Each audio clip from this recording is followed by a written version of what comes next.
chat screen. I gotta sneeze. Bless you. With that, And hey, let's welcome everybody to Spawn Point Sessions, a fictional anime and gaming channel podcast. The best in the video game and nerd space. I don't care what they say, because I already said we're the best. Therefore, we are. We think, so we are. We think, so we am. Right? thinking is believing. You I know? think, therefore I am. Yeah, there it is. So Oh. that is- So, first order of business, guys, we finally got our updated logo. Oh?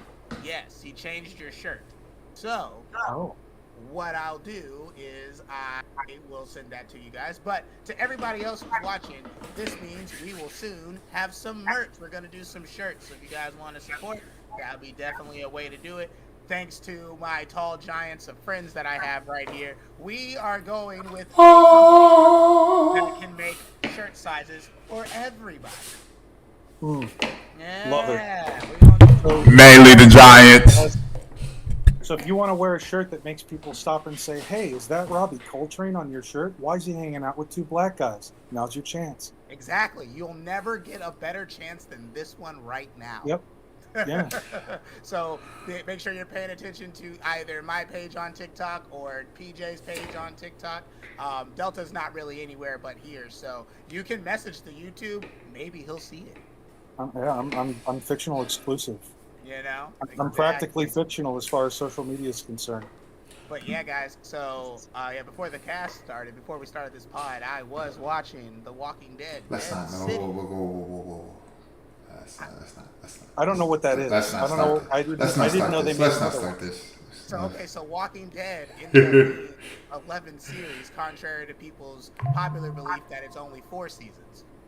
So it's 11 seasons, and then they have like several spin-offs. They have Fear the Walking Dead, which I think is better than The Walking Dead, like hands down, easily. Okay. And then they have like Walking Dead Beyond.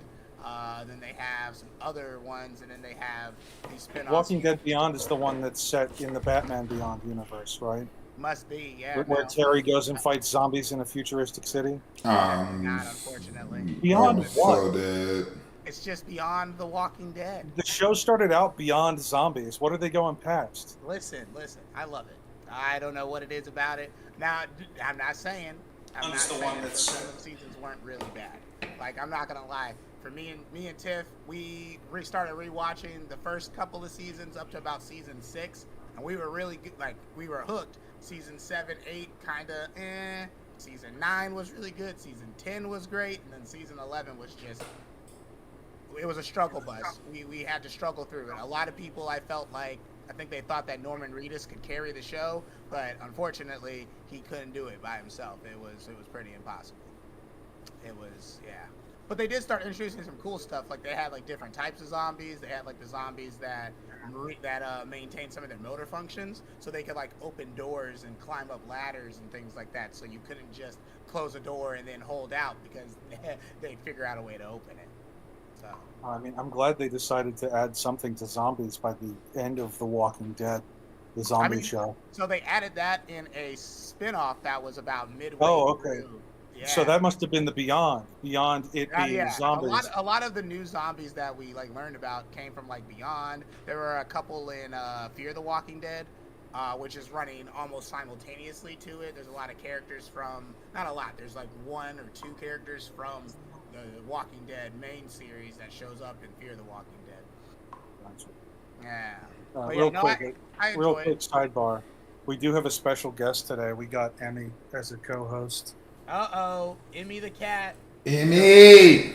She's stone deaf. She can't hear a damn thing, but she sleeps like a person. She snores like a person. Mm-hmm. Oh no, she's out. Out cold. She ain't getting up. Yeah, She said, out "Not cold." today." No, so I was telling PJ before about the Walking Dead thing. The thing that bothers me is when I watch or play or read or something that is about like aliens or monsters or zombies, and the moral of the overall storytelling is that man is still the biggest monster of all. Where it's like it's like, oh, we're in the zombie apocalypse. The dead roam the earth and are eating people. But there's a bunch of rapist cannibals down the street, and we're going to make half a season about them. Or like, oh, there are all these aliens, but there's still a bunch of like racist infighting amongst the humans and all that. Like, I get it. We're not really good at moving beyond things as a species. But in my entertainment, I really want to focus on things that are like different and cool, which is why I like Star Trek, right? Star Trek was really good at like touching base on shit, but not getting hung up on it. Like in the Star Trek universe is like the most optimistic for humanity. Like every once in a while there'll be something like, well, they'll pick up someone from like 1784 or some shit somehow, and then it'll be like, oh yeah, racism, that shit hasn't been a thing since like fucking 2050, but okay, like I was saying that to Tiff while we were watching. I was like, it's kind of crazy because like when you're watching The Walking Dead, like season 1, you meet that character Meryl, and Meryl is like a vehement racist, and I'm just sitting here and I'm like, when zombies or the dead are walking around and eating people, I get it when nothing else is going on in the world. Sure, you want to complain about something, do what you want to do, it's stupid.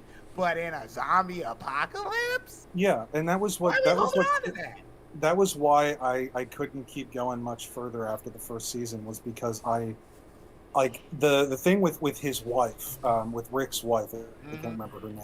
Lori. Was it Carol or something? What was it? Lori. Oh, Coral was the son, right? Coral! So here's the whole thing, right? So, they think he might be dead. Last they checked, he was in the hospital, right? Wow. So no one goes to go and check on him, right? He wakes up in the hospital at the beginning of the fucking show. Very true. And then her first instinct is like, okay, I've got my child, currently, as far as I know, the only living member of my family out into safety, but I'm around a bunch of strangers in the woods. What should I do? I'm going to go raw dog it with my husband's best friend out in the woods. We're not going to stop over the fact that it's a zombie apocalypse. Every 7-Eleven is now unmanned. You could have gotten a pack of Trojans anywhere.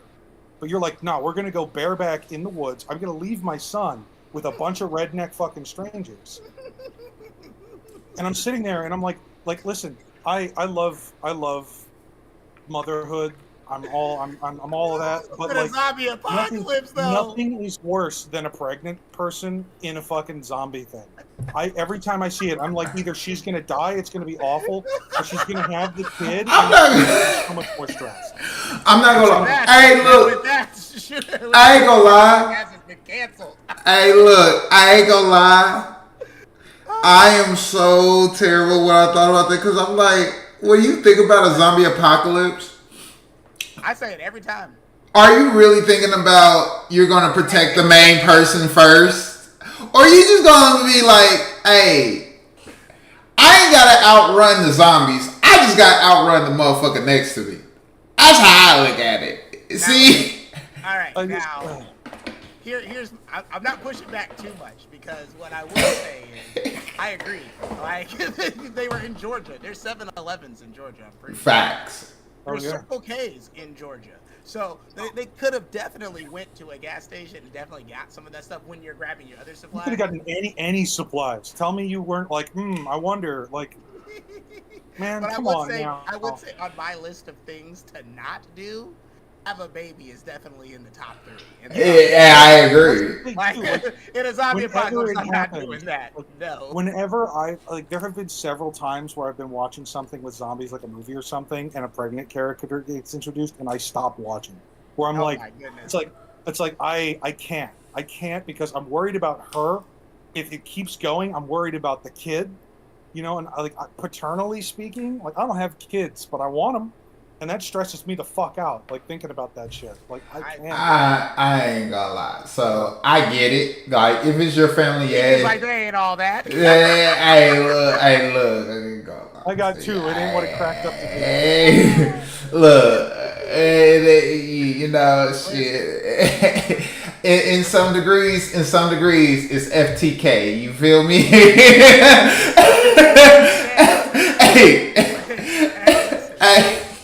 I can say that. I will say though. I can say that. Even with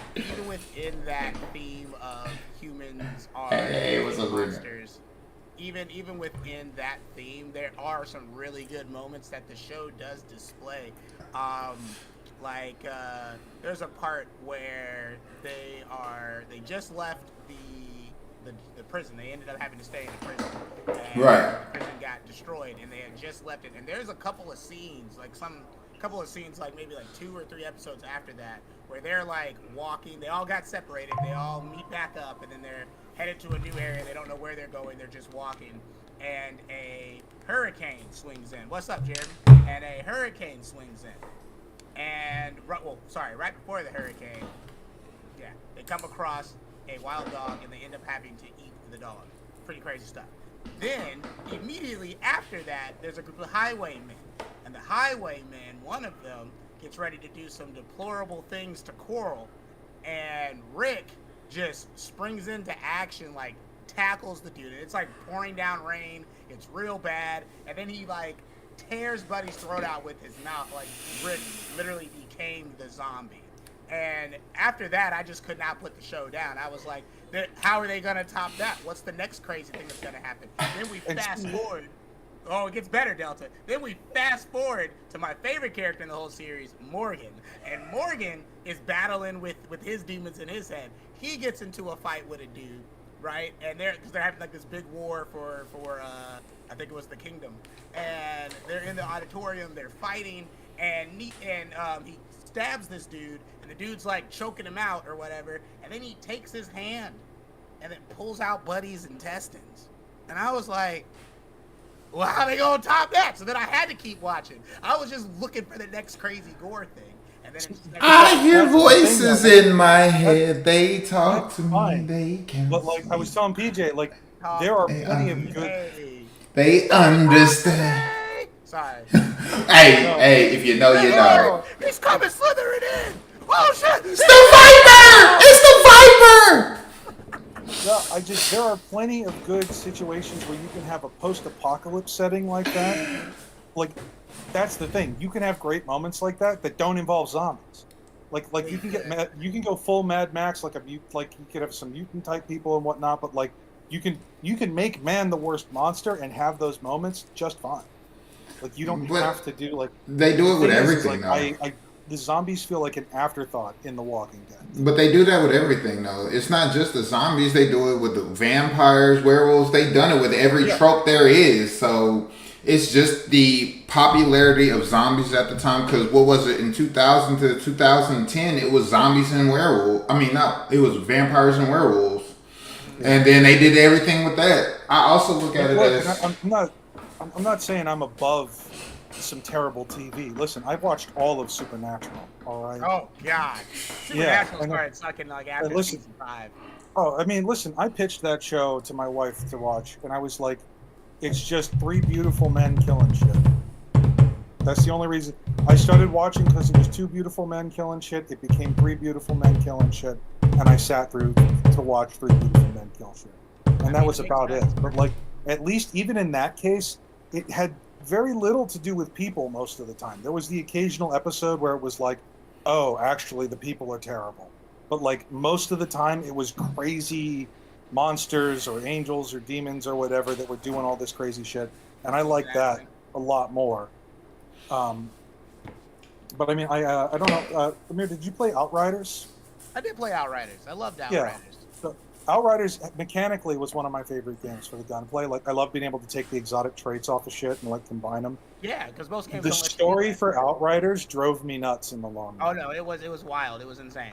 Like I was seeing all this stuff. Like there were so many opportunities to go down a cool path with it, but where it ends up, and I guess I won't spoil it for people if anyone's planning on playing it. But like where it ends up going, it's still very much like a. You know, there's other shit here, but humans sure are bad. Yeah. Like humans are the reason everything's terrible again. And it's like, yeah, I know. Listen, I live in the year of our Lord 2025.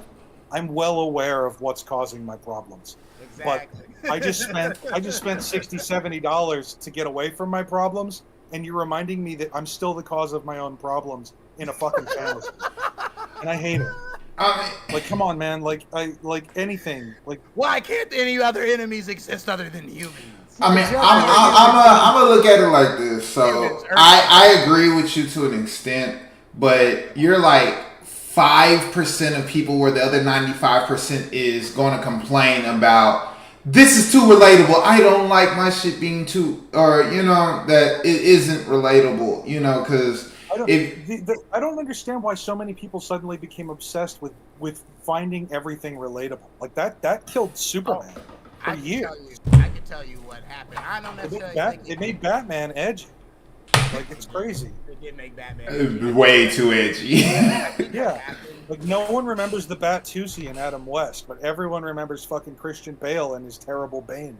I didn't even realize that was in the shot. Wow. Anyway. I didn't even know what it was. I didn't know it was either. Oh, wait, no, I know what it was. No, you don't. You don't know what it was at all. We do not condone that around here, kids. Okay? He don't. Yeah, I do. All the children watching. He don't. I do. Hey, that's another one. That's a shirt idea. He don't. We don't condone this around here. He don't. He don't. I do. He don't. I do, and it's just a leaf. See, look. Dude, hey, look. I got one every morning. Every episode, he's got one. One of my favorite shirts I've ever seen. There's an Italian restaurant here in Austin that sells these shirts that have a tomato leaf on them, and it says "Legalize Marinara." And I've always wanted to stop in and buy one, but they're too small. And I got to get a Legalize Marinara shirt. It's fucking funny, man. We'll do it here. We'll do it just for you. We'll do it here. We'll do it here. Legalize Marinara. Do it live.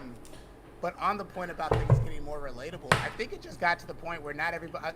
I know we had a lot of power fantasies that were coming out, like we had Gears of War and things like that, which is very much not humans are the worst thing. You know what I'm saying? It's very much like, hey, even though yes, the humans are invading this planet where these aliens already lived, sure we're bad, but these things are worse. Like so you had all of that going.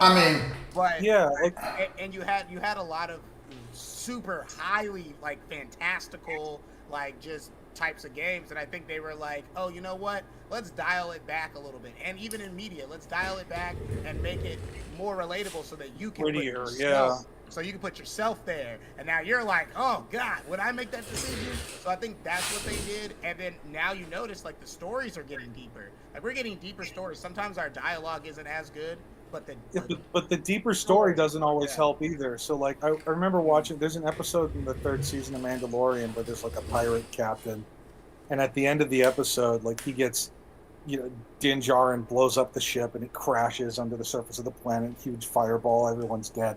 And I just remember turning to my wife and being like, man, I'm really glad I didn't get like a 20-minute flashback about how when he was 8, his dad used to come in and kick him in the nuts every morning, and that drove him to a life of piracy. And then his wife left him after they had 8 stillborn children. And then he stole other people's children, and then those children stabbed him in the back and left with all his loot, which drove him to come. So in other words, you're calling him Captain Hook. Yeah, basically. I'm so fucking sick of the story of Peter Pan is Captain Hook. Yeah, no, I'm so sick of them like making every villain relatable and shit. And I think the point for me, like, I don't mind. Some more Doflamingo. Well, I mean, I can also put it at this. Hold on, wait. Doflamingo and Horty Jones. Give me a second. Doflamingo and Horty Jones were easily 2 of the like most refreshing villains I've seen in years, and it was literally just a like. One of them was like, I just don't fucking like humans. The other one was, I was rich, then I wasn't. Fuck everyone else. But and that was incredible. Then we have to add Frieza. But look, if you want to go into that, it's the most refreshing villain. They brought many times. I'm not gonna lie to you. Is it really that, or is the fact that people today are so irritating and effed up that these villains have now become relatable in their way of thinking? Because let's be realized, after growing up, after a certain time, the Joker don't look as bad as he is. I would be honest. Because there's some people that deserve some shit he did. No, hold on. The other people who are really bad, who are more relatable, are afraid of the Joker. And the Joker. Hey, look. Now there are different versions. Listen. There are different versions of the Joker that are relatable. Joker, because let me tell you keep talking about the Joker. You know who's gonna pop up in this damn live? You already know who's gonna pop up. We don't got time to deal with that. You two can stop. I'm going on a thing. Give me a second. I don't listen, man. I'm not on TikTok that much. Listen, That's true. You got so I'll take the attack. Right? Heath Ledger's Joker, right? Fantastic villain. Had so little to do with being the Joker, though. Here's the thing. You're right. The Joker's peak performance for me was when he would kill people with acid out of a lapel flower. Putting a pencil into a dude's skull is crazy, but it's just not. It doesn't hit Joker the same way. It hits it hits villain very well. And the same thing with Bane in the next movie. It was like kind of like they Bane, left a little bit about the because he's a clown at the end of the day. Yeah. So that's the thing. So that trilogy of movies with Christian Bale, they were terrific movies. But the problem for me was that, like, Batman's peak thing for me was that he was just a guy, right?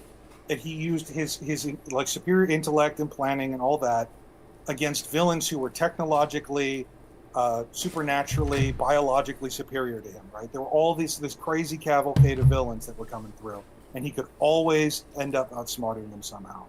But this series turned everyone into a person. Like, even Bane, who, like, they made Bane, they made Bane smart. Bane was already a fucking genius. Everybody just gets hung up on the luchador thing. Every Batman villain was a genius some sort of way, was some side of, yeah. They all had some sort of, none of them were idiots. They all had some sort of expertise that, like, went horribly wrong, and it was compelling. Except Penguin, he was just a rich asshole. Oh yeah, but I mean, we like Penguin though. Well, I mean, Penguin didn't start out rich though. Penguin had some. No. I mean, he was poor. He aspired. Yeah. So he was a rags to riches mafia guy. Okay. Yeah, he was a rag to riches mafia guy. But like even Ra's al Ghul. So he got more. He got more hard in the streets than Bruce. Like a Dread Pirate Roberts thing from Princess Bride, where it's like, oh, Ra's al Ghul's always been a thing because we just keep on passing the title of Ra's al Ghul. Yes. So like the Lazarus Pit, all that was gone too. The closest we got to really nailing it was actually the villain of that first film, which was Jonathan Crane as the Scarecrow. That was actually perfect because it was exactly what the Scarecrow was about. Was like the fear gas and the phobias. It was really well done, and I liked that a lot.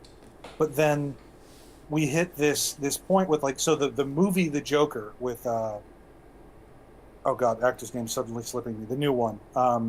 They just made a sequel to it. I don't know his name. I'm not gonna lie, because Amir, help me out. Wait, can I say it again? Sorry. The actor who's playing Joker in the two newest movies, the one that had Lady Gaga in it, or whatever. Oh my god. Oh my god. I don't know. I forgot his name. I know. I'm gonna have to look it up. Joker. Oh god, I'm gonna know it immediately the second you say Joaquin Phoenix. Oh my god. Yes. Okay. How could we not remember?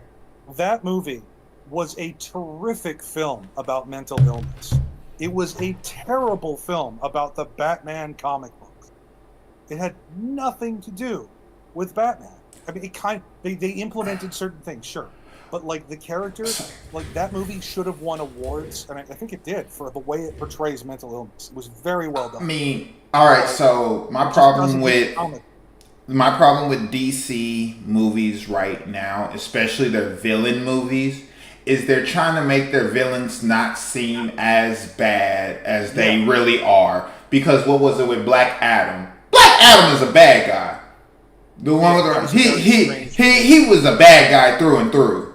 His enemy is Shazam, and they was fighting over the whole power struggle BS. They were fighting for the power of Shazam. Yeah, and so you're trying to make him not into so much of a bad. No, he's a bad guy through and through. Yeah. Stop trying to make them look like some type of anti-villain, anti-hero. Stop doing that.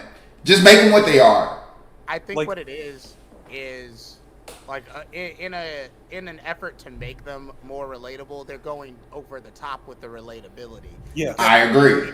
For example, like as somebody who's lived through my life, you know, I'm not going to be able to relate to a billionaire on a lot of things. Like, especially if you're born into that, we're not going to relate. So, like, you're Bruce Wayne. I don't have to see you as a relatable thing because we're not going through the same type of struggles. We're not going through that. And I feel like we used to, in the past, have a lot of villains that were just villains for the sake of being villains. And Yes. They were larger than life. There was good and evil. Exactly, and then those villains became people were enamored with those villains. So they were like, "Dang, I really like this character. I want to know more about him." So then we started diving into their backstories, and then that is where that point of relatability came. Yeah. And they just said, "You know what? Let's take that further." Then you get shows like Naruto, for example. Half the reason I like Madara is because he was relatable. I completely understood what he was trying to do. Do I agree with it? And no, but like, hey, he was trying to get. I think. So I think the biggest problem. Villain backstories too, though. Yeah, they are good, but in some capacity. they're trying too hard to blur the lines of villains we already knew as villains. Like, I don't need Joker. I don't need a Joker backstory of why he's been bad. He got dropped into a pit of acid and just went bad. That's all I need to know. That's all I need to know. That's my final thing, though, about Joker. This is where I hit that point of like really having an issue with the relatability, especially in DC. Was when I watched The Killing Joke.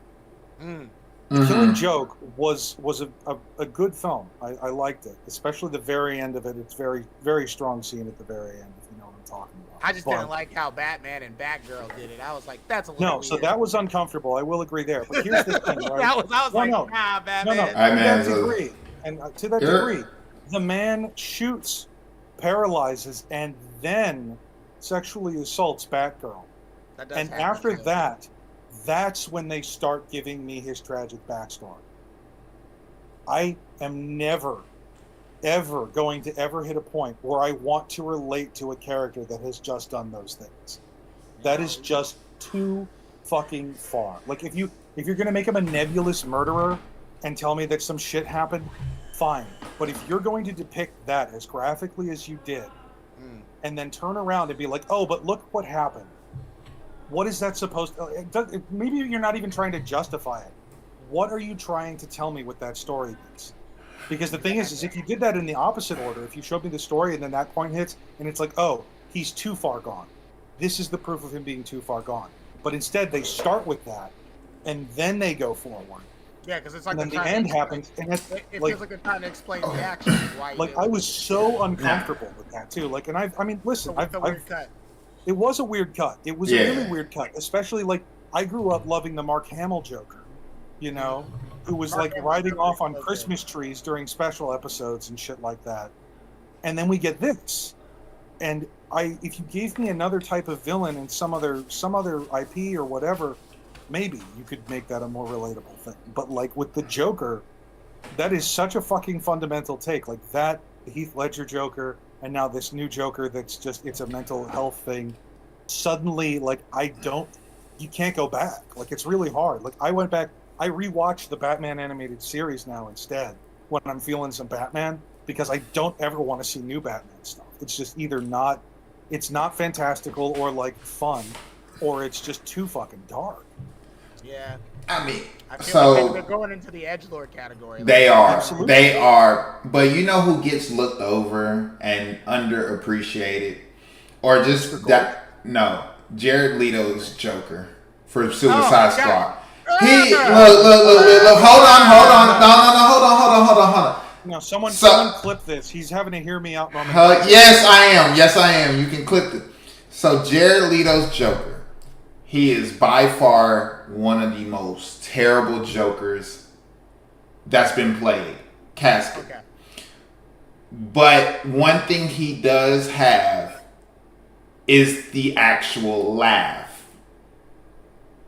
Okay. He has the actual laugh. Now, every Joker, they have some type of falling of what the Joker don't have. He does have one of the better laughs out of a lot of Jokers that's been cast. What his falling was he didn't have the Joker, but he had the laugh. Yeah. Just like his falling for Morbius was he looked like a pallid fucking vampire, but didn't fucking know a damn thing about Morbius. I mean, like, I think Morbius was terrible through and through. Morbius, the character of Morbius, though, is fucking peak. It's actually really fucking interesting. Yeah, if they would have followed the story. Something like that. Like, that is a slam dunk of grim storytelling. and they messed it. Like, That was terrible all the way through and through. It wasn't even his fault. That was just like, terrible all the way through. That was. They're like, how can we put all of our bad ideas into this movie? That was not even his fault. When Morbius came out, I saw this meme of Darth Maul doing the like dual blade activation, and the first blade activates and it says worst DC movie ever, and then the second blade activates and it says worst Marvel movie ever. And I just. But I mean, here's the thing too. If you ever read up on it, apparently Jared Leto was really fucking freaky on set. Like he was genuinely disturbing. Like, oh yeah. Like he was claiming to be method acting, but he did some shit that made people very uncomfortable in like crossing some boundary lines with that shit. I've just been saying I don't know why they keep trying to put this man in movies. I'll just go ahead and say it. I haven't liked anything that he's really done. And I can agree with music too. Like I don't really ever think about Jared Leto does music? Yeah, I didn't even know that. Yeah, Jared. Whoa. I had no idea. Yeah, he was 30 Seconds to Mars. I did not know that. Well, that's not even my category of music to listen to, so I would never have known that. So get this guy out of our movie. But at the same time, I'm saying that he had to laugh. But Morbius was a terrible movie through and through, so I don't even put that on him. That was just bad writing, casting all the way through and through. You just had Morbius and Joker. It was just like, huh? You don't put it on him, but it was bad casting? It sounds like you do put it on him. I mean, they chose him. It was his fault. It's not his fault that he was chosen, but I feel like you should know you shouldn't apply for comic movie positions. While we're on this topic of comic book movies, though, and actors and castings, how do you feel about Ben Affleck's Batman? Not his Bruce Wayne, his Batman. Terrible. Yeah, his Bruce Wayne isn't great. I gotta be honest. I don't give a shit about actors who play Batman right now. I'm not gonna lie. Here's the thing. I love his Bruce Wayne because he plays a rich asshole well. Well, no. So it's all these Batman. It's like all these Batman. It's like what was happening with Spider-Man, where we had like Tobey Maguire was a terrific Peter Parker, but I hated his Spider-Man.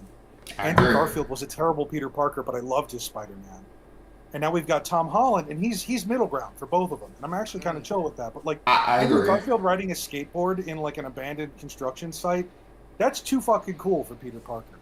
Peter Parker is not landing bitches. So he was definitely the coolest one for sure. So I'm gonna also say this. Bitches until college. Everyone knows. I do agree with him being the better like Spider-Man. Yeah. He got the one-liners. He was like crawling around them like a spider. So Tobey Maguire's one-liners are classic because of how bad they were. Like here's your change, and like the Venom suit stuff. Like we love it because it was like just campy, right? Mm-hmm. But objectively being Spider-Man, Andrew Garfield took that one. But Tobey Maguire had the nerd virgin thing down to a T. He nailed that shit. But Tom Holland looks good. So I also go into it like this. The reason why I don't go too far into looking at it is because you had several different versions of Batman in the cartoons / comic books. It is same with Spider-Man's and same like you had the Amazing Spider-Man, the Spectacular Spider-Man, the Ultimate Spider-Man, which was all three different types of versions of Peter Parker, that was displayed. So on the multiverse, it's even less. The lines are even less. Exactly, and so that's true. And so when you come to that realization, you had those different versions of the cartoon show. I transferred into the movies, like when you had the Amazing Spider-Man would be Tobey Maguire. The Spectacular Spider-Man would be Andrew Garfield, and the Ultimate Spider-Man. Garfield was Amazing Spider-Man. He was technically the Amazing Spider-Man by the movie, but I get what he's saying. Yeah. No, you're right. It does. Yeah. Again, as long as the multiverse shit has been going on too, like it's anyone's game. Yeah. Actually, they justified a reason for having their different actors. Now, the problem that I'm coming across with DC, I love DC. I really do. They need to leave Batman and Superman alone and move on. DC's problem, not even that. DC's core problem, the point where they really fucked up, was where they decided to do the Justice League without establishing the members of the Justice League. I definitely agree with that. The reason that Avengers went so fucking hard was because we got all of those characters that we had seen separate movies of coming together. And then they do the Justice League, and objectively, the 2001 Justice League animated cartoon was the best version of Justice League that anyone I agree. That was like script set for that, right? So they do a Justice League. They have no Green Lantern. They technically have no Martian Manhunter. And they throw in Cyborg because sure, why the fuck not? Now, the best thing is everybody was saying like, oh yeah, sorry, yeah, a bunch of, I know, don't get me wrong. I was waiting for it. And Cyborg hits different. I love him. He's a great character, but he's like, it's weird how they insert him. Like sometimes he's a Justice League member. Sometimes he's Teen Titans. Yeah. Sometimes he's regular Titans. Like he just jumps all over, right? But yeah. A bunch of people, like when he got announced, they were like, "Oh, it's a diversity inclusion thing." Like that's why they're doing it. And I'm like, dude, the best Green Lantern. John Stewart was the best Green Lantern. He's objectively the best Green Lantern. And John Jones for Martian Manhunter, he's always showing himself as black whenever he's doing his human mode, right? Mm-hmm. And I was like, if anything, they're racist against green people, because the green people got no representation in those fucking movies. And like all I wanted to see was Green Lantern. Martian Manhunter. I got another one for you. They went from Hawk Girl to Hawk Man. Hawk Girl to Hawk Man, yeah. They did do that. Yeah. But like, in Hawkman, like, Justice Society of America, I think, was Hawkman. Like the JSA is a thing, you know. Like they are. Like there are all of these separate hero groups, but they sort of started like mixing and matching people in, and then, but even then they hadn't been able to fucking settle on a Superman or a Batman actor by that point. They had 8 in the past decade. Honestly, they should have just so left it's it really hard. They should have just left it as what's his name, Henry Cavill. They should have just left him as him. I agree. Henry Cavill, objectively, Henry Cavill is one of the best actors we've got at the moment, purely because of how much he loves shit, which is also why he keeps getting cast out of things. It's because he gets real nitpicky about details and he loves it too much. Which, dude, listen, as someone who works in video games, I know how hard it is to love something that much and have to cut it dry. Gotta let it. Having to cut your losses is awful when you love what you're working on, right? But I think Liam Hemsworth could be a good Geralt in the next Witcher season. He could. I'm going to be really sad not having Henry Cavill, but I'm willing to hear it out, right? But then we're going to see Henry Cavill in the Warhammer series, which is going to be insane. That's going to be crazy. That's gonna be dope. Yeah, that's a universe. If you ever try to do research on that universe, it's a fucking nightmare. It's too extensive. I'm not going through all of that. I'm just, it's so complex. I got a question for you though, Delta. It's a Monster Hunter Wilds question. Oh no. Okay. Were you able to get the Arctean weapons or armor? Yeah, I was. Okay. I sat down and I was doing all this. So here's the thing. We've been having this conversation a bunch. The Arctean set for me, whenever I came across it in the game, it really doesn't fit the vibe of Monster Hunter at all.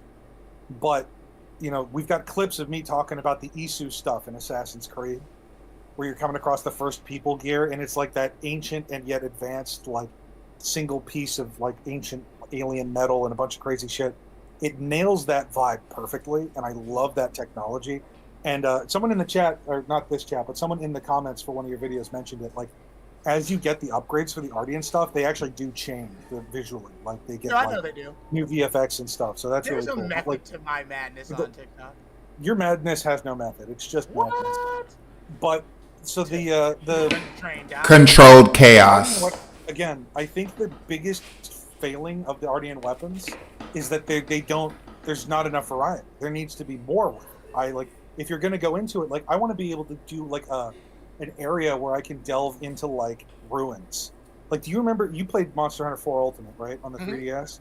Do you remember the expeditions you could do where it was very specific areas and then there were paths you could turn off into and find ruins and relics of gear and shit? Give me something like that where I can find ancient tech and start strapping shit in and making weird things if you're going to do that. It doesn't. You're not hunting monsters. It almost felt like it came out of nowhere. Now I got to start grinding really Monster Hunter. And another thing with it, though. Man. You're almost done, though, because you were Hunter rank 25? 28 now. 28. Yeah, you're almost done. You're almost there. But pretty soon they're just gonna have you fighting stuff just to fight it, and then you'll get new story stuff. The thing is, though, is like with players, a bunch of players, when they hit the audience stuff, they're like, "This is terrible. It's too easy to unlock all of this. It's better than all the other gear." It's not. It really isn't. Like the audience stuff, it's great when you hit high rank immediately and you can just start getting into it and like, building some stuff that's like a decent level and whatnot. But pretty much anything like at rank 6 or higher for weapons is stronger than that shit outright. And like you can get, I think there's going to be, there are higher level Ardian pieces that you can get to build higher level Ardian weapons. So it might be that that's the end game, but they didn't give you everything right at the end, which I did like. Like I can go and do this more, but it's like if you're going to do this, don't half-ass it. Please go further. Like I want to see more with this. I know it's very strange, but I honestly, my ideal is that outside of Monster Hunter, and I know I told you this, like I really want to see Guerrilla Games make a Horizon Zero Dawn spinoff that's Monster Hunter, where it's me and 3 other players using one of the crazy different weapons that they've got for the series to take down machines. There's an indie game that came out that's doing that. Actually, I forgot the name. Oh, really? Yeah, but it's really corny. But I can deal with corny. They're doing They're doing your idea, but they're not doing it great. That's what I'm saying when I say corny. It isn't funny. Yeah. Well, at least someone's poking at it. Like is true. Hunting machines, but like think about. You're not a PlayStation guy at all, but like Horizon Zero Dawn, man, like some of their designs are incredible. They're fantastic. I love those games. The world is so interesting for Horizon. Chef's kiss. Yeah, absolutely. 10 out of 10. No notes. It's a lot of fucking fun playing these games. So for Monster Hunter, I'm not gonna lie, I seen the Arturian weapon design from the beginning. I seen what he posted, and then I seen the actual, and I'm like, I like the Shogama weapons better. Like those are my favorite weapons so far. The Shogama, yeah, they have some cool looking weapons. Yeah, I got this one. You can get one later. It's straight. It's a switch axe. It's called the Flesh Ripper. I'm working on that one right now. As a matter of fact, switch axe is I don't care what nobody says. There is not a single weapon that looks better for the switch axes than the Rathalos switch axe. That shit. So beautiful. That's fine. My one of my hottest takes is that I think the Rathalos is boring as fuck. Everybody, like, I keep on seeing these tier lists that fans just put like unprovoked in comment sections for anything involving Monster Hunter, and so many of them put Rathalos at the top. I get that it's a dragon, guys, but the Namiel exists. The Valhazak exists. Like, there's a zombie dragon. There's a fucking jellyfish dragon. The Valhazak was incredible. Like that was amazing. There are so many. He stuck his hand through his rib. But okay, so you gotta understand when you're saying that, there's people who don't know. No. I'm talking about long-term fans. There are long-time fans that have been playing this shit longer than I have, and Rathalos is where they're hung out. Like, don't get me wrong, the Rathalos is a good monster, but it is just a dragon. There is nothing like the wyvern. Yes.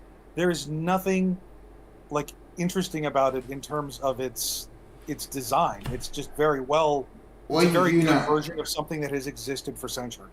It's something that is fucking insane. It's something that, like, you gotta understand. People are going to stick on what's the newest thing that ain't like more than the older thing. They gonna leave stuff nostalgic, but like that's what. What's the Fatalis looks more like a standard dragon. What was the fucking the Kushala Dora also looks like a. What was that hard? I done seen like 3 videos. It was one of those monkeys that grab you and it's like it's on site every time. Yeah, I done seen so many videos of that, and I didn't hear nothing about Monster Hunters until about Rajang, until they started talking about what was your deep-seated hatred boss fight, and that was the biggest thing that ever came. I love fighting Rajang. Did he beat me 90% of the time? Of course. But yeah, that's why I'm saying everybody talking about, oh, they're complaining about such and such monster for a while, but never had to deal with this one. Of course. Now, for people like me, Oh yeah, I mean, You know what I'm saying? gatekeeping is a thing in Monster Hunter. It's a thing everywhere. Where it's like They're you gonna- kids don't know that suffering is just. Like, shut the fuck up, man. And Like, be glad people are playing your niche ass game. There was You a know?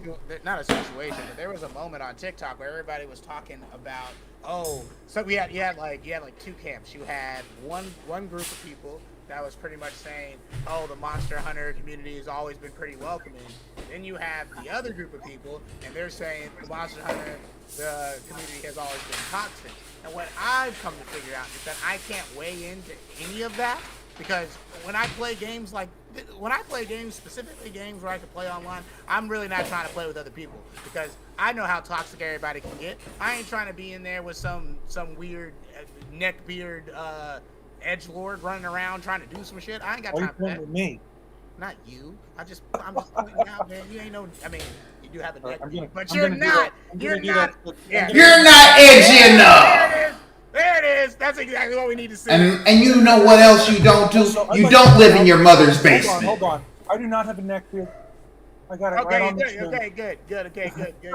So, but anyway, it's those edgelords that be bringing all the toxicity. Yeah, but here's the thing. I think we're traumatized. Our generation is traumatized because that was like, there are very wholesome gaming communities now, but we came from a place where League of Legends was hitting its stride.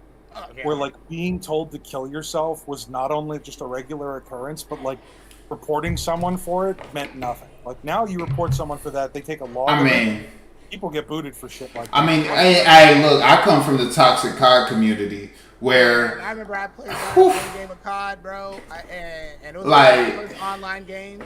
I was probably like maybe 12, 13 years old. Squeaker. Match, really excited. Yeah, I was like, you were part of the problem. You were part of the problem. You were a squeaker. You were a squeaker like the rest of us. I was like, good job, guys. And then you know what happened? You know what happened to me, PJ? Shut your ass up! Oh my god, dang! Yeah. I was like, wait, how'd y'all know I was black? We didn't, but now we know. Monkey. Hey, they go. Look, I'm like, hey, look, they go all out. Like that COD community. If like today's people couldn't hold a candle to what we went through. Like we have PTSD. Us gamers today have PTSD. Like part of the reason why I don't play multiplayer games. Which is crazy because there are some people that are like, have you played Warframe? Yeah, I played Warframe. Community is one of the best I've ever come across in my life. Just a bunch of wholesome, fun-loving motherfuckers. Community is amazing. Dude, shout out to Warframe. I got to meet the Digital Extremes people when I went to GDC in 2018. Shout out Digital Extremes. Shout out, dude. They are legitimately some of the best in the industry. Like people and skill. Like they have they have the pulse of their community like on point. They know everything their community needs and wants and answers it as best they can. They're so interactive. They are very, very humble.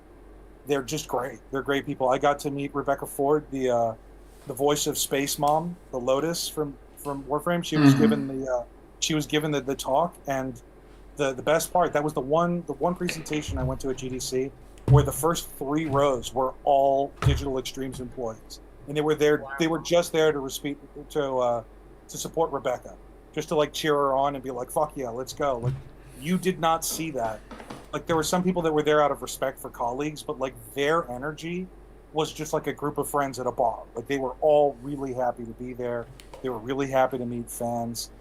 And that group, like I think Warframe to this day, Warframe has the best example of an online community I've ever seen, and also has the best free-to-play model I've ever seen in any video. And the fact that they're not getting more credit for it is fucking absurd. I don't know how that's possible. I think it just hit that wall, you know, where it's like it lost its share of players, and then the ones that stayed keep it going, keep it strong. But I mean, now they're doing Soulframe. You know about Soulframe? Yeah. I've heard about Soulframe, but it just kind of reminds me too much of Warframe. So it's a spiritual sibling to the game. It's a medieval fantasy. So, it's a medieval. Well, I mean, not even medieval. It's a fantasy version of Warframe. It's a Might and Magic version of instead of sci-fi. But once you play Warframe, you already play Soulframe, and it's not gonna hit the same for people.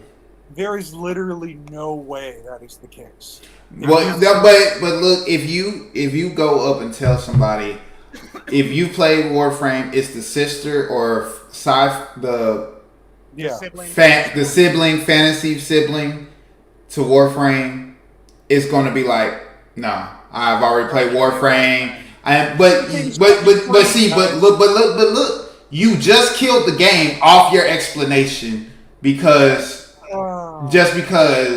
people are going to be like, oh, I played Warframe. Yeah, I enjoyed it, but its time is up. I agree with PJ, but I also agree with you. Like, just because it's a spiritual successor or a spiritual sibling doesn't necessarily mean it's going to feel the exact same as the other game. And that's like saying that. But that's like saying that Warhammer and Warhammer 40K are the same shit. That's insane.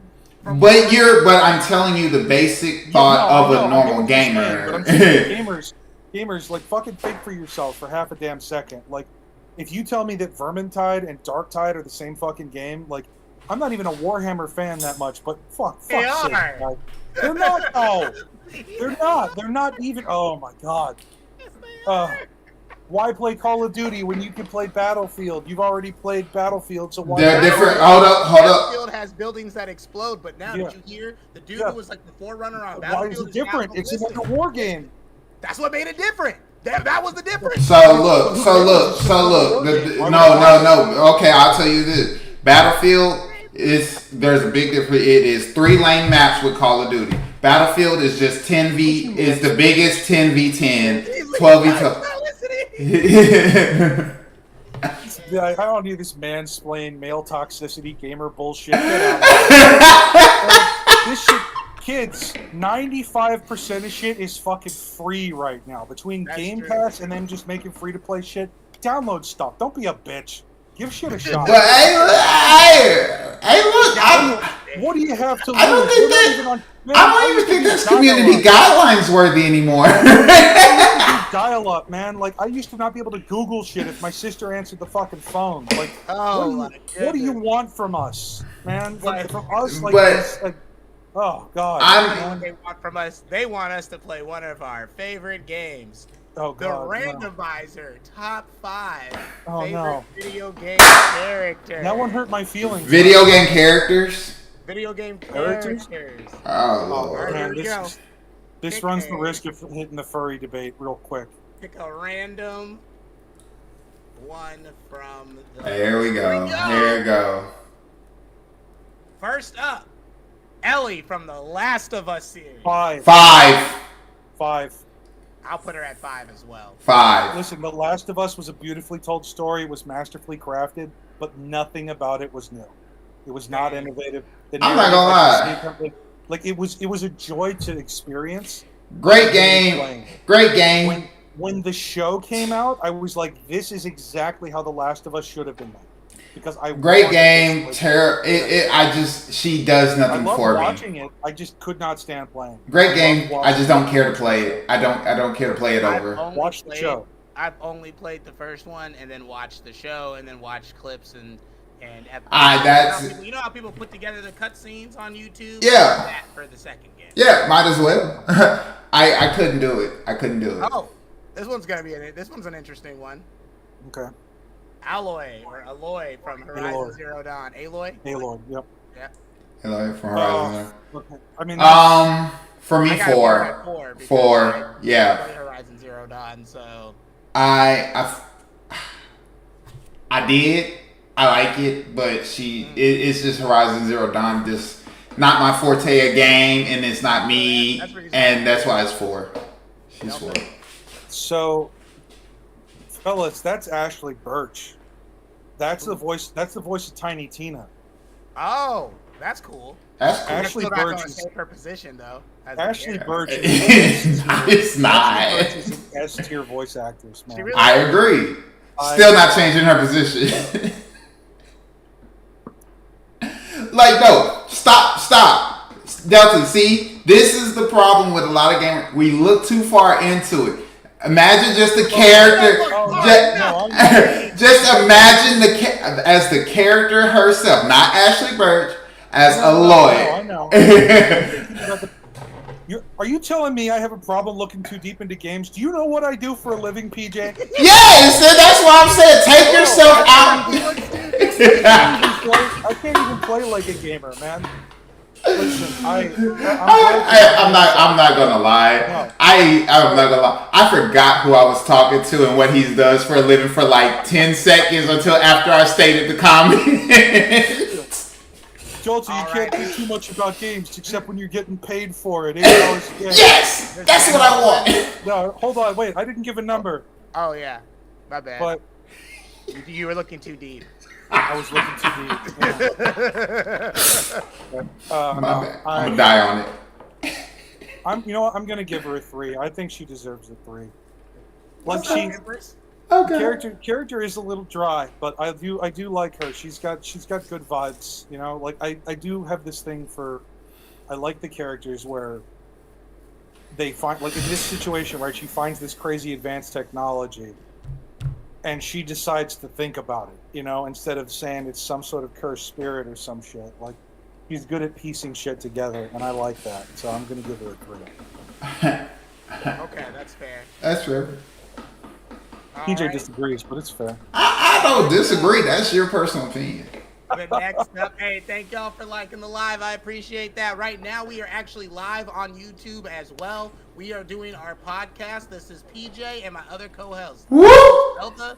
And every Sunday we try to get together around this time to do our podcast episode. So if you ever see me live at 2:30 or 2 o'clock on a Sunday, we are definitely live on YouTube doing our podcast. Right now, we are discussing our top 5 favorite video game characters based on a randomized list. So right now, we have put Ellie at number 5 for all of us, correct? Ellie from The Last of Us. Yes. And then at number 4 for both me and PJ, we have Aloy from Horizon Zero Dawn, and Delta put her at number 3. Mm-hmm. Okay, and our next one that's been randomly picked is Voss Montenegro from Far Cry 3. 4. 3. It was just the Joker. I'm sorry, dude. No, like everybody had the full on. He's right. He's right. Wait. He might be right, but then by that logic, then me and PJ are right about the other Soul Frame game or whatever. Here's the thing, though. No, not even really. No, here's the thing. You've changed. No, that's a genre thing. Sit your ass down and let me talk. No, listen. No. So Soul Frame to Warframe, it's an entire genre shift. Everything changes. The Joker to Voss is literally like all it is the guy is what not Filipino. He's where is that game set? I would have to let's see where. Whatever. Like Voss's whole thing. It was literally just cashing in on the Joker boner that all the Hot Topic nerds got. That was it. Like, did I ever tell you the definition of insanity? Like, yeah, we get it, okay? We think that everyone's insane. It was a fictional island in Far Cry 3. Oh, no, I know that, but it's like set in like the intersection of the Indian and Pacific Oceans. That's all it's telling me. It could be whatever, but like it just Voss's character was like it was just another wild-eyed villain. That's all. I just didn't think he was original. That was the pirate guy, right? He was kind of like a raider from Fallout. Okay, yeah. Like the one he had like the mohawk. I enjoyed him up until I realized that he wasn't the true villain of the game. Yeah, he wasn't even the villain. The game was definitely the native woman who had you making all those decisions because she said, "Hey, you can either pick us or you can slaughter your friends. The choice is yours." So you save the game and you sleep with her, and then you load back and save your friends. You can get this punani if you. Listen, we were all teenagers at the time. We were there. We understand how that works. But yeah, you do whatever you as a teenager back then. You did everything you could to hit the sex scene, and then you did whatever you wanted to do afterwards. God of War, it taught me best. Dude, yeah, no, I mean, I didn't need any training. I just thought about. I already knew what to do. I already knew what to do. I'm like, yeah, left thumbstick, fucking triangle, yeah. Square. All right, next from the list. Oh, this is a good one. Oh, this is a really good one. Okay, so I put him. I put him at 3 just because like I had already. I put him at 3 as well. I agree with Delta though. Like he really was just kind of like a raider from Fallout. Yeah, so. He was as crazy as your base level raider. Like he was philosophically crazy, which is boring now. Like a deep thought crazy. It's like, yes, I'm a crazy murdering person, but oh, what if I had a conversation with you about it instead of speaking in gibberish? Ooh, how fancy. He's a 3. You want to buy a chain wallet and a fucking Gur t-shirt? Hey, I want to say thank you to all the people that are in the TikTok live right now. Again, we are also live on YouTube, so if you want to go there and smash that subscription button, you can also catch us on there if you happen to not be on TikTok at the time. I want to thank everybody for the likes. We're doing really good. We're almost at 2K. I need y'all to get us to 2K, though, okay? Also, we are... And for everybody who is in attendance, because y'all probably know me and y'all know what I do, we are actually sold out of all Rock Salt books on the TikTok shop. We have sold our last copies. Everybody who has bought one, you are probably going to get your copy a little later because I was already low. So now that I'm sold out, just know we will be restocked in the next 2 weeks. So definitely, if you want a copy of Rock Salt, you have to head over to the link in my bio, go to my beacons, and go to the Amazon. Get it there. PJ, we're rich.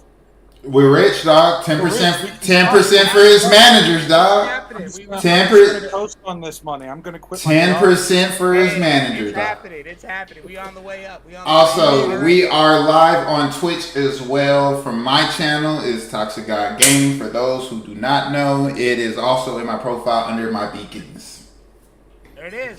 So you can find us on just about any app. You can find us. So yes, sir. The next character that we have picked, keep in mind, I only have a 1 and a 2 slot left. I have the same. Me and PJ have a 1 and a 2 slot left. Delta, I think you have a 1 and a 4. No, I have a 1 and a 2. Okay, we all have a 1 and a 2. So the next Get good character, is crazy. This is y'all ready? Yeah. Samus Aran. Oh shit. Samus. Especially with the fucking from Metroid. Especially with the Metroid 4 trailer. Oh man. Where are we putting Samus? We only got one. No, left. that's my safety, dude. She's going to a 1. I would literally never forgive myself. I'm putting hers at a 1 as well. Yeah, I think we're all agreed on that. I'm putting her as a 1 as well. If I put her at a 2 and then it made like fucking Norman Reedus' character from Death Stranding or some shit, I might have to just quit. I'm putting her at a 1. I'm putting her at a 1. She's a 1. Dude, Samus, for a character that basically never fucking talks, like talk about absolute fucking power. Like that character trumped the traditional 90s sexism for gamer kids, where it was like, you know, remember in the 90s it was like, I don't want to play as a girl, but you hit fucking Super Smash Brothers. Everyone was playing Samus. Everyone was Samus. Everyone. So fucking cool. No one gave a shit that it was a girl. Which except me. I was using Star Fox and Link because... I mean, a lot of us didn't know, but when we found out, it didn't fucking matter. Because even by then, it didn't Metroid Prime. Same with Sheik. People Sheik was cold. Love Sheik. I love Sheik. Yeah. She was cold. Dude, no, Metroid Prime is some of the best gaming you're ever gonna have. We all put her at number 1. Yeah, man. Yes. Right. Yes. She is number 1. Our number 2 slot is going to Gordon Freeman from Half-Life. That's fair. I'm fine with that. I'm okay with it. I don't know nothing about Half-Life. I don't either. No, we don't. Gordon Freeman is appreciate the respect, if for nothing else than the memes that he's created for our communities. Okay. You know. There it is. I like that. All right. We're going for another round. Round 2. All right. Let's do it. I think we're okay with our list. That was the best tier list I've had. I didn't cry this time. It was good. Plus, I got to diss Voss, which felt great. I've been doing that for years. Good to have a callback to my childhood. This one's a pretty. I really don't ever. I'm gonna be honest. I don't really ever think about this character, to be honest. But Ryu from Street Fighter. 3.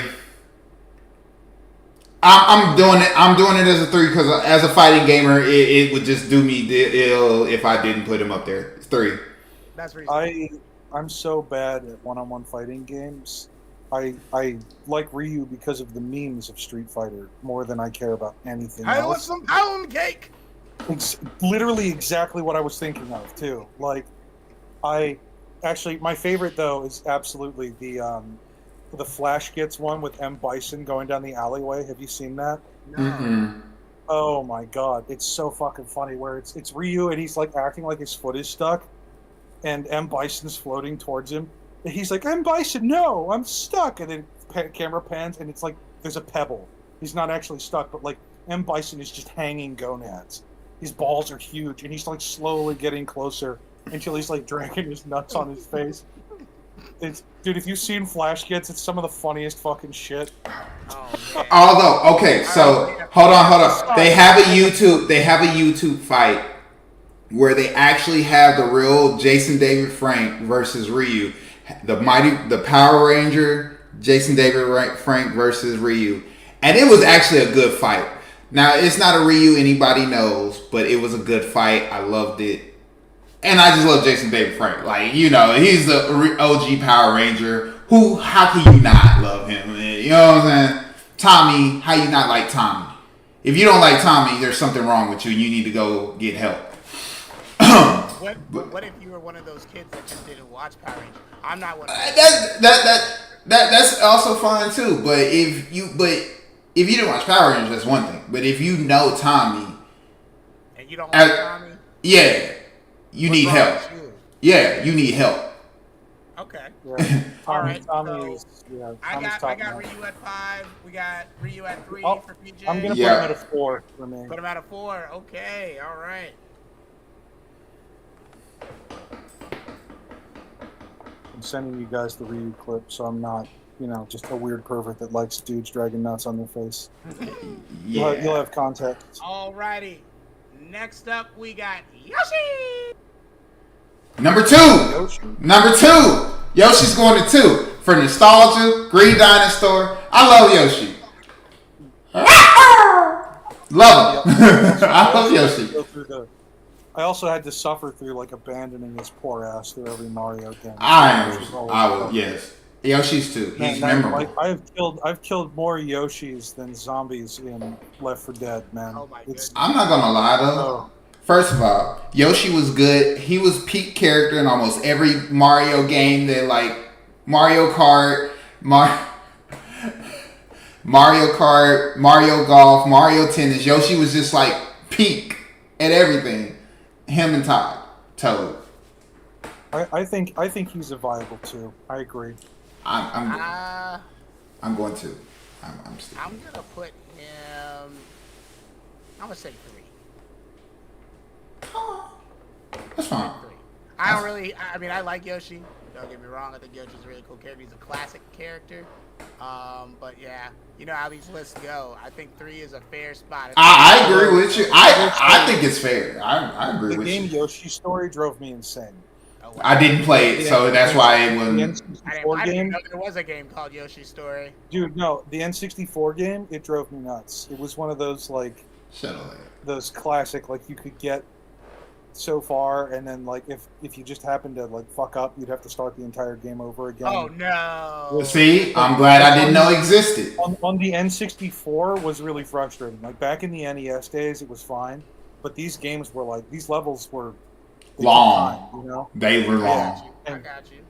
Okay. Oh man, okay. but this was one of the ones that you remember when hotels back in the like 90s and 2000s used to have that ghetto ass N64 controller.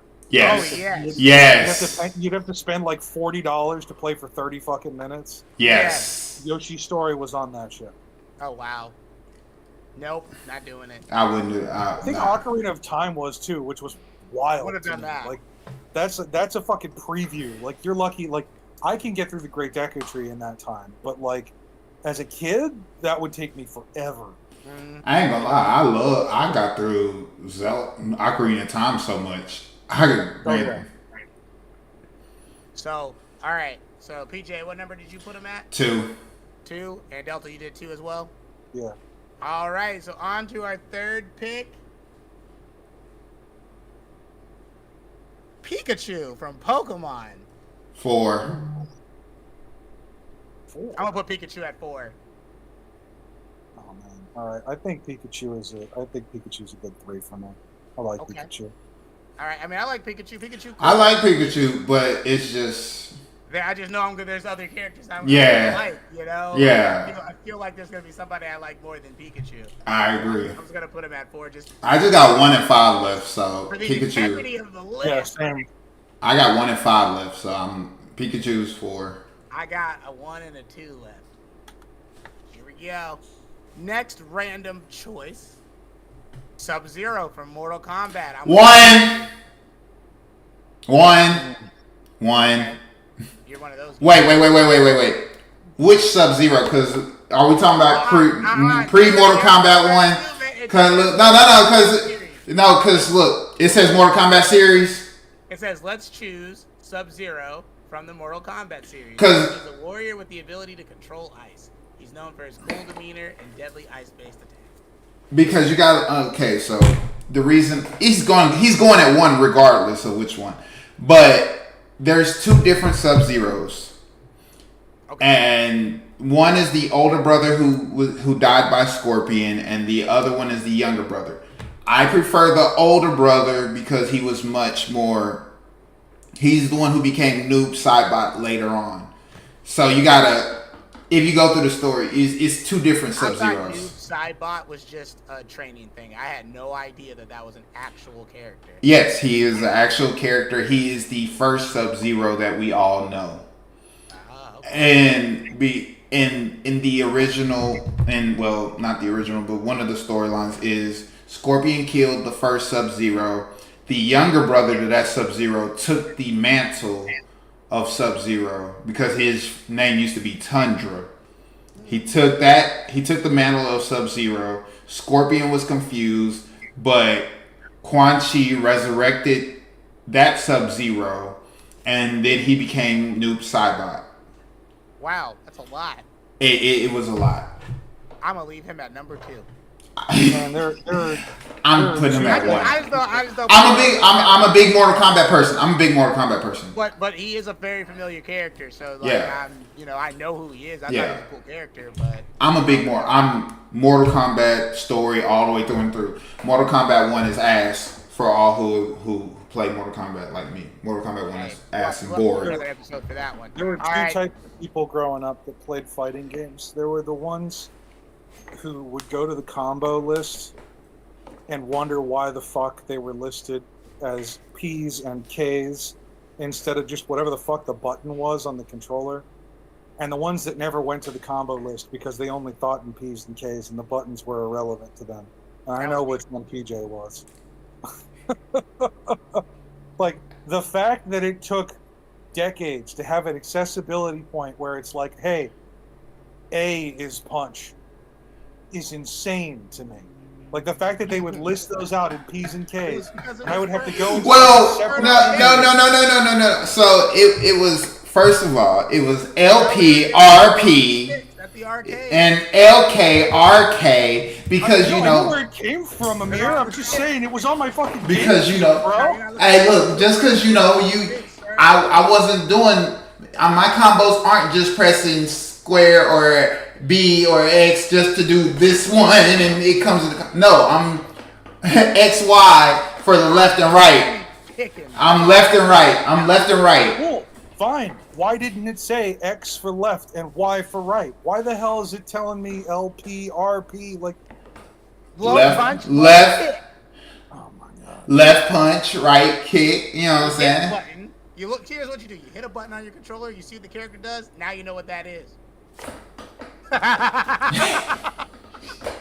Now just come up with the combos after that. That's literally how that's so bad I said that because that's how I taught my nephews how to play Monster Hunter.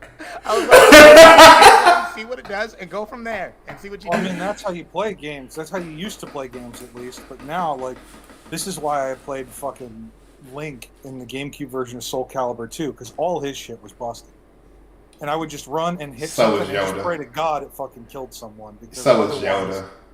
Otherwise, I was screwed. So, Delta, where'd you put Sub-Zero at?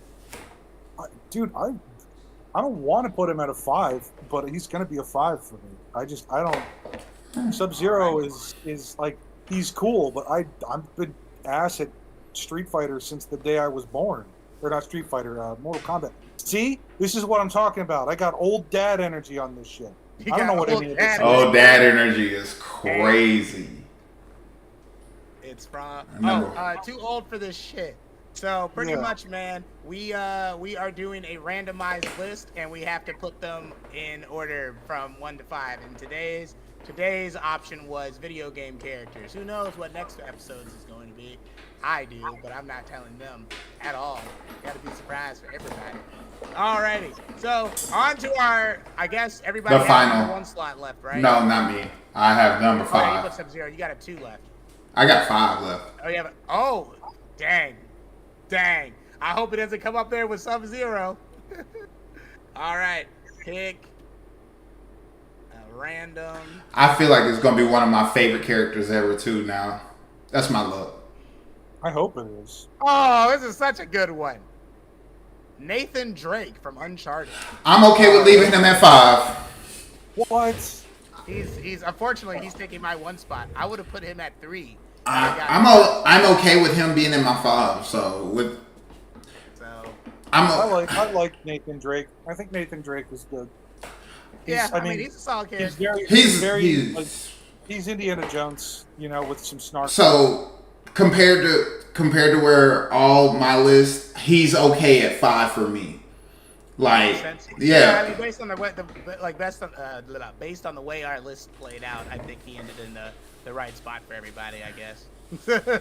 So one of my people, Backkai, he said the only good thing about Uncharted was the movie. Oh my god! Oops, that is a real rough take, my friends. Oops, holy shit, super rough. Whee! I thought the game was better than the movie. I don't know. I don't even think you played. Okay. Listen, the games are cool because you can like swing from like one pivot point to the other, jump up and just hit somebody with the meanest right hook that I've ever seen, and just roll over their body and then do it to somebody else. I'm just saying. The only thing that was genuinely unpleasant for me with Uncharted was when they did the one with multiplayer, and I tried jumping in, and it was just a bunch of kids screaming and swearing at me in Farsi for whatever reason, which was pretty crazy. So technically, you had the Call of Duty scenario without having the Call of Duty scenario. I mean, I've had the Call of Duty scenario. There's a reason I don't play Call of Duty, but I just picked that up because I'm like, I'm gonna give this a shot. And holy shit, that was. But at the end of the day, so games like that are the ones those pick up for me towards the end when they start getting towards the Shangri-La or whatever, where there's a bunch of supernatural shit that starts kicking in. Mm-hmm. And for that reason, I ended up enjoying the newer Tomb Raider games for stuff like that. Okay. I thought when they start hitting in that supernatural aspect, I'm like, all right, this is some pretty cool shit. It starts off grounded and then moves out. So I mean, there's our fun game for the day. I would say I think my first list was great. Yeah, your first list was pretty good. My second list was. My first list was good. I think we all agreed with our same first list. Only one difference. I don't even. If one of the random options would have been Morden Solus, I would have said he takes 1, 2, 3, 4, and 5. For me, that would have been Sephiroth from the Final Fantasy series. I feel you. I'm too emotionally attached to too many characters. I'm bad at this. I was because you were telling us earlier you started playing a new game that's came out. Yes, yeah. So I started playing a game called Atomfall that was made by Rebellion. And for those who I think they showed it in the Game Award. It's a very interesting game. Yeah. The vibe is very much like. Mir, can you show the trailer for it? I can pull the trailer up for everybody who is watching. If you are watching, here we go. Hold on. Let's see. Atomfall trailer. Oh, yeah, pull that up while my cat sits here and screams. Come on. Come up. Come on.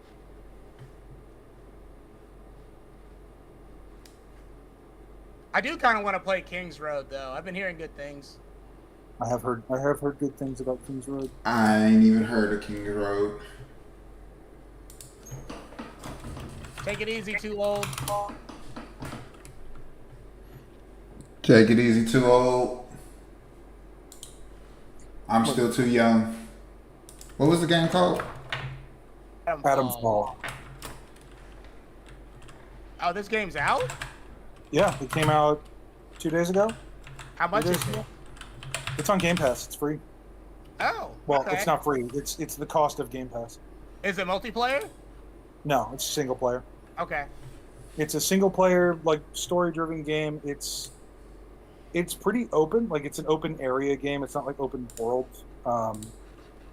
It's pretty interesting, honestly. There's the game doesn't tell you a whole lot explicitly. So, like, you can set it to, like, give you quest markers and stuff like that, but the way it's, like, intended to be played is you find, like, documents and you speak to people and your character gets, like, journals and starts, like, marking, like, coordinates on their maps and shit. But it's the environment, it feels like sort of a Fallout set in Britain kind of vibe.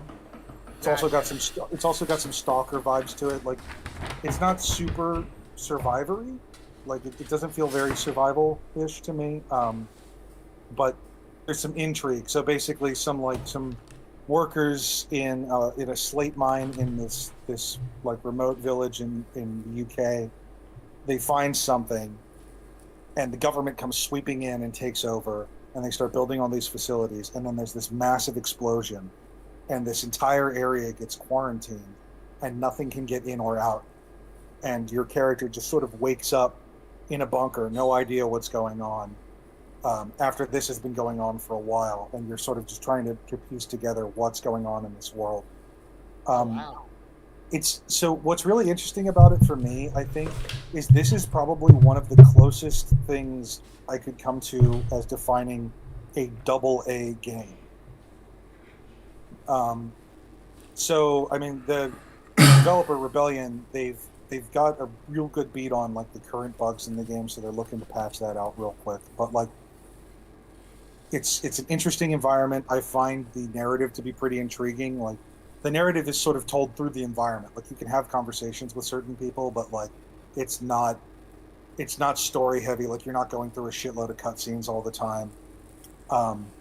The trading system's really interesting. So, like, bartering there's no money. So, like, you pick an item from their inventory and there's, like, a scale, and then you have to start offering them things to sort of, like, even out to a point where they're willing to trade with you. Barter system. Yeah, So like a real bartering system. You have to know the NPC, because I'm sure then that NPC, like, if they're like a scientist, they're gonna like they've got preferences. Yeah, so it's really interesting. So, like, one of the best strategies is to start offering a bunch of stuff at the beginning, and you'll start seeing they'll comment on the things that they like. So, like, I came across this merchant, and she really liked Molotov cocktails. So I backed out of the trading, and I crafted like 6 of them, and then used all of those to, like, weight the trade heavily in my favor to get a bunch of stuff that I actually wanted. Oh wow, that's cool. Yeah, it is. It's neat. It's not super deep in terms of its gameplay so far. It's getting deeper, so I'm hoping there's a bit more to it. But it's not. Again, it feels very AA. Like, it's not bad, but it's not, like, hyper complex. It's not like trying to do a million things at once. It has the vibe of something that this studio really wanted to make, and they finally got the chance to make it, which is why I like it so far. It's very UK. There's like graffiti on the walls that say, like, "You fucking what, mate," and shit like that. It's an interesting vibe. The accents are all there. The voice acting's all there. But there's something like sci-fi going on. There's something sci-fi going on in the world. But okay, I'll have to check it out. I mean, yeah, it's interesting. It's free. It's on Game Pass, so to everybody who's listening, Adam Fall is on Game Pass. If you have Game Pass, you can try it out for free, so you don't have to worry about making a financial commitment or something. Yeah. But I'll just wait. It is one of those games. It is one of those games that the longer you get into it, the more it starts to make sense. I will say that. because at first I will admit I was a little disappointed because it felt a lot more shallow than I thought it was going to be. But like it starts you off looking for this like secret bunker called the Interchange, and once you get there, which it's really interesting. So like I found like 8 leads from all over the map, like from hearing conversations to finding letters that hinted to like certain aspects of where this place could be, and I started marking places as like possible places to find it on my map and shit like that. But like once I reached the Interchange and I started learning a bit more, like there's something that's going on, and I will say I'm compelled to find out whatever the fuck it is. I really want to know what it is that's happening in this world. He's on a quest for the Holy Grail. I'm on the quest for the Holy Grail, for real. X marks the spot. So with March, Find his booty. I would say that Monster Hunter definitely took the February-March cake, I think, for me in terms of games. And I'm excited for what April is bringing us, because April is bringing us South of Midnight. Oh yeah. And that game is going to be so good. I'm excited, man. I love that deep south like Nolans folklore shit is so good. And it is so seated in there too. Like I'm really looking forward to it. Yeah, man. Trust me, I know all about it, man. I write rock salt. You know? Weird flex, but all right. Go ahead. Weird flex is crazy. Weird flex, but I'll look the other way for a couple bucks off the sale. I'm just saying. Nah, man. You always gotta plug yourself. That's what we do. Oh, okay, fine. I guess we won't have characters in Rock Salt then. You don't have permission to use my likeness anymore. Oh well, I mean, you're gonna have to find another Wookiee for Rock Salt. Let me tell you, I used Delta's likeness for a character in my first comic that I made. We never made it to the debut of his character, unfortunately, because my artist decided not to want to do what he needed to do. But outside of that, we did have a character that was literally Delta as a news reporter. It was hilarious.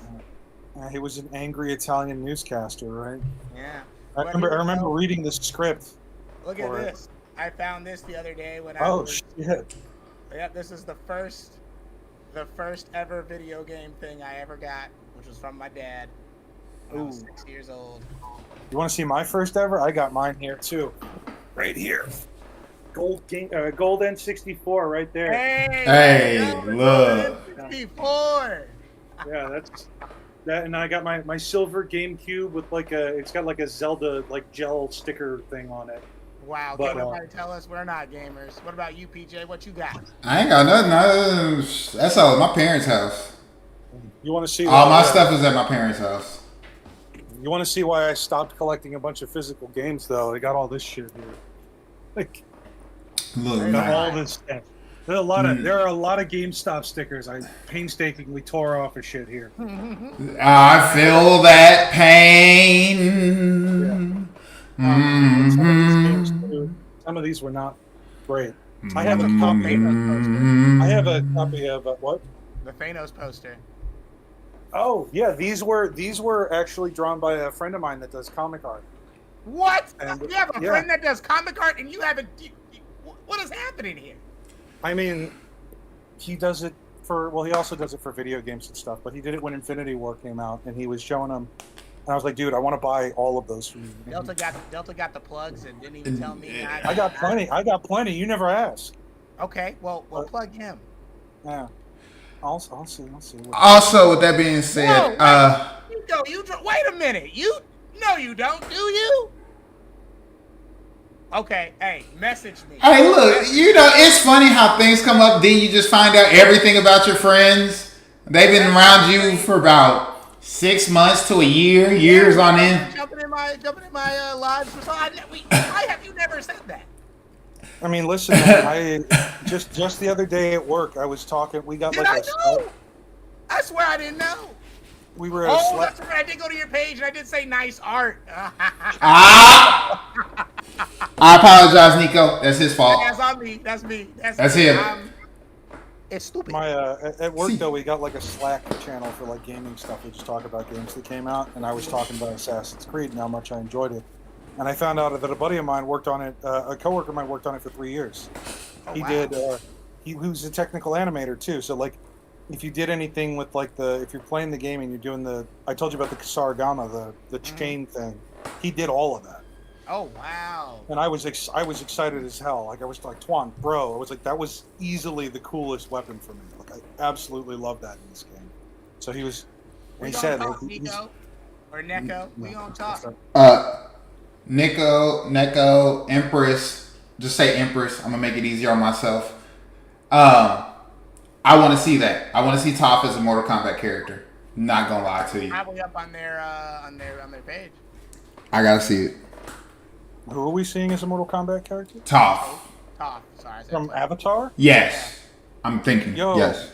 Hold on, well then we got to get her fighting the Boulder because the Boulder is conflicted about fighting. The Boulder is conflicted. Video now. Okay, The just tag Boulder us. is Make sure conflicted you about tag fighting a us in it. small blind girl. You know, show our love and support. But Definitely. The Boulder is over his confliction, and now he's going to bury you in a rock avalanche. So, for everybody listening and for the people on the cast with me, for my co-hosts here, I'm thinking next episode we're probably going to be doing a lot of talking about South of Midnight. So, for everybody who's on TikTok, will actually be streaming this week because I have done a great deal of boosting this game on TikTok. I'm sure a lot of you guys have seen multiple videos of me saying how good that game's going to be. So, I will be streaming it this week up until Sunday, where we will do our new episode, and me and Delta, and hopefully PJ. You gonna play the game, PJ? I cannot confirm nor deny if I will. He's too busy doing his low punch, low kick, right kick bullshit. Hit LP. Hey, look. As you see these ice powers go off, as you hit this ice clone, you feel me? Oh my god. Look at that queen right there. Yeah, dumb deaf queen, that's for sure. Yeah. But so also I am part of a gaming team now called Omni Gaming, and also in a league called GGL, Global Gaming League. Look them up, hashtag them. They are great. It's brought to you by Clinton Sparks. It is also has a bunch of investors from rappers, artists, and all over the world, different gamers, different people from the gaming aspect, and entertainers. Wait a minute. Empress, did I talk to you about your friend? Because somebody else also told me that they know somebody who worked on South of Midnight. Because I would love, I'm going to say this publicly now, I would love to, after this game comes out, speak to somebody who did something with South of Midnight. So if you can link that up, let me tell you, we'll have a great episode. I think didn't we also say that we were going to do a Monster Hunter episode at some point? Yes, we did. Yeah, all three of us got to do some hunts while we talk. It'll be hectic and chaotic, but it'll be good. PJ's got to get to what's it called? Come on, PJ, get to high rank. Oh yeah, I do. I gotta become a high rank. Yeah. No, you're almost there. All you got, honestly, you just got to get 100 rank 50. That's really all you got to do, and not even. Not even. I mean, 41, I think, is what you got to be. I think that's the highest level you need to be in order to do the higher missions. But look, I'll grind it out this week. If I get there, I get there. If I don't, I don't. I definitely will, because oh my goodness, that would be so cool to talk to some devs. That'd be amazing. But in the meantime, so we definitely will be talking about South of Midnight. We're gonna do some deep dives into South of Midnight. We're gonna talk about characters and what we noticed for their motives. So Delta, definitely take some notes. We're going deep with this one, man. We're going deep. And PJ, since you will not be playing it, I'm off the hook. no. Questions. You gotta come up with questions, sir. What you want to know about the game. All of that stuff. You know? Okay, I got you right now. No. How's it play? How's the concept art? How deep is the game storytelling? I got you right now. What you mean? I'm right here with it. I got my. Nah. I'm right here, but I will tune in. I will tune in to you streaming it. I will develop my questions off of that. Further, deeper questions. I will be streaming it. It comes out on the 3rd. That will be Wednesday. That's Wednesday. Let me tell you, I sure hope it's not like anything else. Because Thursday? If it is, then people just won't play it. I'll be on Thursday and Friday. I will tune in to you watching. 5:30 Eastern Standard Time. So I will tune into you watching. I won't say too much because I'm gonna be watching you play more than actually just there. I feel that. So I can actually watch the game and be in locked into you watching. It's not me taking on the woke mafia, so First of all, Not yet. you want me to talk? I will battle with you against the woke mafia because I already don't like half of them. Like the woke mafia is. Did you say you don't like half of them? Yeah, because there's the half. What's the half you do like? The half that do somewhat make sense and can come up with a respectable argument. There are some of those. There are very few. It's very few, but But most of their problems aren't even in the wokeness. Their problem is in the writing, and the writing just being bad. So there's not the problem with the woke stuff they didn't even care about. They're just like, why was the dialogue so camp? But they just start sounding the same along. It's like one of the woke mob just found somebody to leech off of because they just it was one of those. It's not. They just took a word, just took somebody's complaint and just like, I'm jumping on their bandwagon. That's the woke mafia. They don't make no sense. They just found somebody who don't like what they don't like and just ban and rode their coattail. So that's why I say I don't like half, because it's half who's not really part of the woke mafia. They have an understanding of why they don't like something and can put it into actual legit contextual details. Got you. But the rest of them motherfuckers, fuck you. I'm ready to woo. I was gonna say that doesn't sound like half. That sounds like a solid 90% you dislike right there. It is. I was trying to be nice. He was being nice. But alrighty, y'all. So from all of us at Fictional, an anime and gaming channel, this has been a Spawn Point Sessions. We will have a guest on not our next episode, but probably an episode or two after that. I'm just trying to figure out who we're gonna have come on. Hopefully, we need Empress's friend. Let us know. We'll figure that out when that time comes. But I want to thank everybody who tuned in on TikTok. Delta, do you have any last words? I'm just saying, Empress is lying. Game developers don't have friends. Okay. What they don't. We just aren't friends. Okay. So that was a really harsh way to break up with me, Delta. That's people, man. I'm not a game developer, so I have no. If I did it in private, I'd take it back. I need our 4 viewers to take me seriously. Sorry, I would gaslight you back into it. But speaking of the 4 viewers, PJ, we got to do better at posting, bro. It's on me and you. It is. Delta post. We should just edit all the videos and just we'll make Delta a TikTok page and we'll just go post everything. Do not make Delta a TikTok page. But no, but it is because of that, and it's also we're just not. I'm not gonna lie. It is hard to edit everything and just download it all and post, especially when we do have outside obligations that take up majority of our time. Yeah. Like I said, on the website, on the TikTok website, right? We can actually upload. You can upload 5 videos at a time. Hit the schedule button, and then you can schedule them. And then all you got to do is go in there and just click the edit button, and then put in your hashtags, and then it will automatically do it. And you let that rest. And with that being said, on my side, Monster Energy sponsor me. I done drank enough of you. I'm tired of paying for it. I feel that. I can respect that. Shit. So we're gonna roll out for today, but we will be back next week. We're gonna be talking about South of Midnight. We're gonna be talking about some other video game stuff, probably some anime stuff, and some other nerd stuff. Cause why not?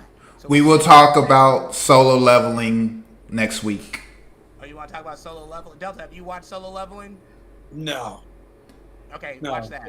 don't make me watch anime. Watch it. It's literally it's just a power fantasy. It's about a guy who's in a game where it's or in a world where it's like a game, but like it's our world, so it's not it's not an isekai. He's not a weirdo. They don't really do any weird, like super weird stuff. That like it's literally just about fighting. Like that's It's literally just power. He's it's just He's- power. Yeah. Man, I go to work and I work on games, and I come home and I play games. What makes you think I watch shit? Put it on the side. That's what I do. I can't do that. watch it. That's not watching. Watch one episode. I'll consider it. Okay, fair enough.